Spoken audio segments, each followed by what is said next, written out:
Okay, very good morning. Today आज हम का जो लेक्चर रहेगा फिजिक्स का पहला लेसन है ना, जो कि फिजिक्स का पहला जो लेसन है हमारा बेस्ड है विद्युत आवेश तथा उसका क्षेत्र है ना। तो सबसे पहले हमको तो ये पता होना चाहिए कि विद्युत आवेश होता क्या, विद्युत आवेश होता क्या। तो सबसे पहले ये हमें जानकारी होते हुए विद्युत आवेश के साथ साथ हमको ये भी पता होना चाहिए कि आवेश तो पता होगा लेकिन उसका क्षेत्र क्या है, इसको हमें पता होगा ना, उसका क्षेत्र क्या होगा। आवेश जो है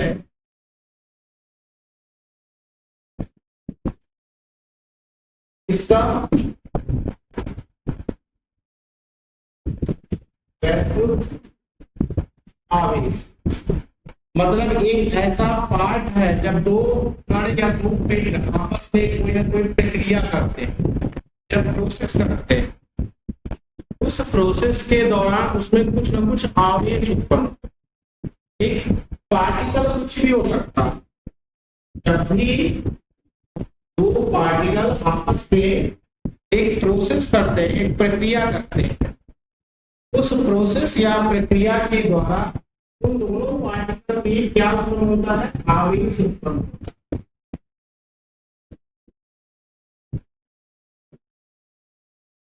जो भी प्रोसेस होता है, प्रोसेस कौन किस प्रकार से हो सकती है, एक तो रबिंग की प्रोसेस होती है।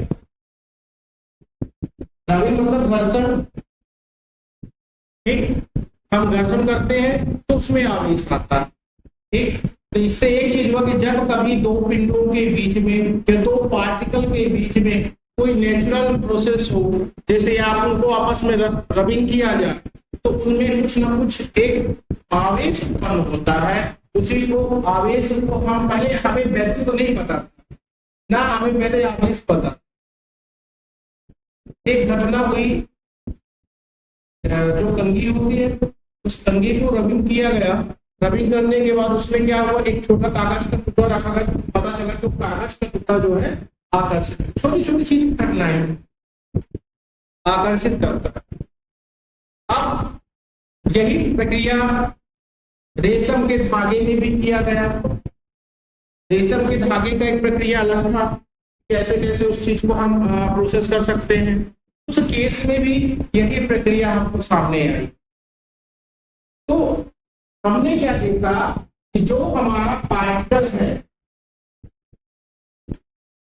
जो हमारा पिंड या पार्टिकल है, उसमें चार्ज उत्पन्न हुआ। क्या उत्पन्न हुआ, चार्ज उत्पन्न हुआ। यदि चार्ज को हम क्या कहते हैं, आवेश कहते हैं। अब जिस क्षेत्र में उसका प्रभाव, क्षेत्र का मतलब होता है प्रभाव, क्षेत्र का मतलब होता है प्रभाव। यानी जब वो पिंड आवेशित हो चुका था तो उसका कुछ न कुछ तो प्रभाव रहेगा। अब प्रभाव कहां तक है, प्रश्न ये। तो जैसा जितना बड़ा पार्टिकल होगा, जितना बड़ा पिंड होगा, उतना बड़ा उसका आवेश होगा, और उतना बड़ा जब आवेश होगा उतना ही उसका क्षेत्र होगा। छोटा पिंड होगा छोटा क्षेत्र, बड़ा पिंड होगा बड़ा क्षेत्र। क्लियर।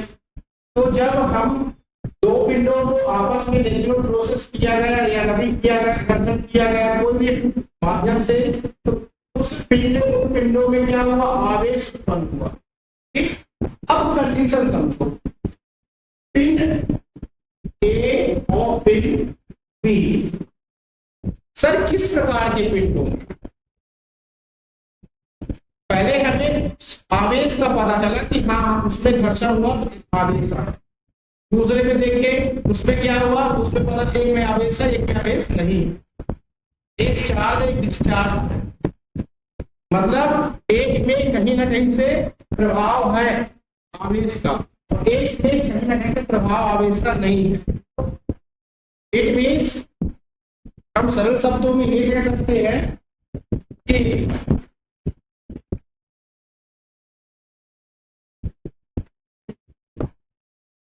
सरल शब्दों में क्या कह सकते हैं कि एक पे आवेश आया और एक में आवेश गया।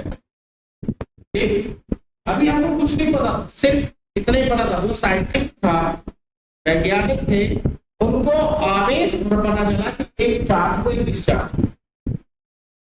अब क्या हुआ, प्रभाव को देखते हुए उस पिंड का प्रभाव कितने क्षेत्र में, वो आवेश अपना प्रभाव कितने क्षेत्र में बता रहा है, और यही आवेश को जब प्रभाव पता चला तो इसी आवेश को हम वैद्युत के नाम से जानना शुरू।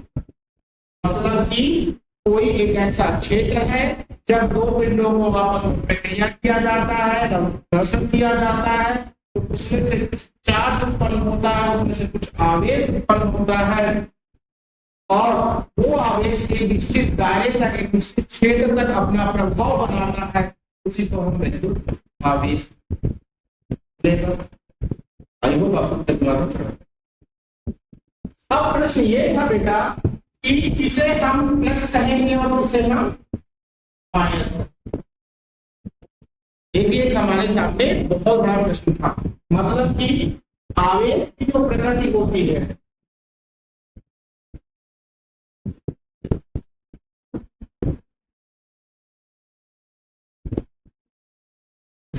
वो या तो धनात्मक होगा और या तो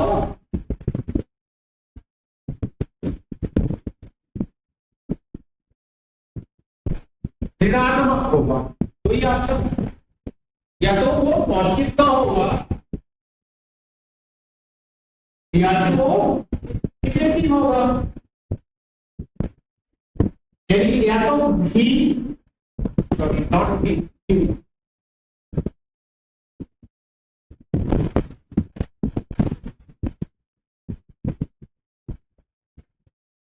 या तो वो Q प्लस होगा या तो वो Q,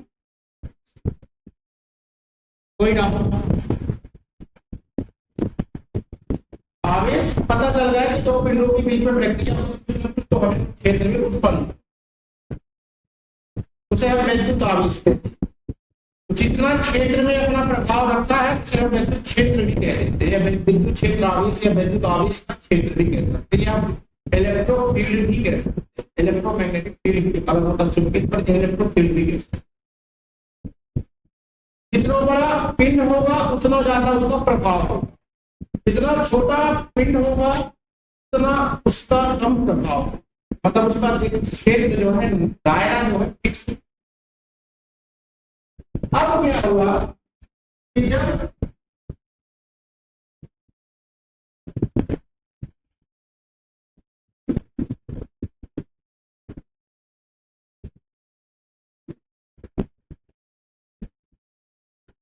सजातीय और विजातीय,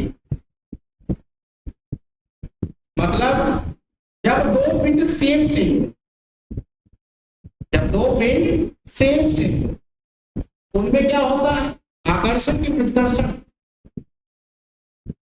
जब पिंड ए और पिंड बी एक ही नेचर के हो, एक ही प्रकृति के हो, उनका कार्य करने का तरीका एक ही हो,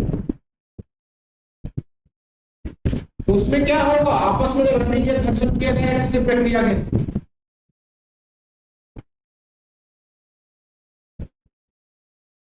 ऐसा समझो कोई Q प्लस है और कोई Q प्लस, अब उन दोनों को प्रोसेस किया जाए, ठीक। उस केस में दोनों सजाती है, उस स्थिति में दोनों क्या करेंगे, एक दूसरे को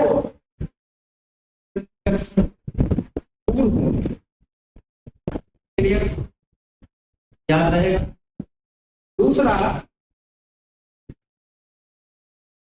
जब एक पिंड दूसरा पिंड एक Q प्लस है और एक Q माइनस, दोनों की प्रकृति डिफरेंट है, उस स्थिति में आपस में दोनों के बीच में क्या होगा, आकर्षण। ये होगा basic concept of, I hope इतना पता, ठीक। तो थैंक यू। इसके आगे जो हमारा नेक्स्ट लेक्चर चलेगा वो हम अभी सॉल्व करते हैं।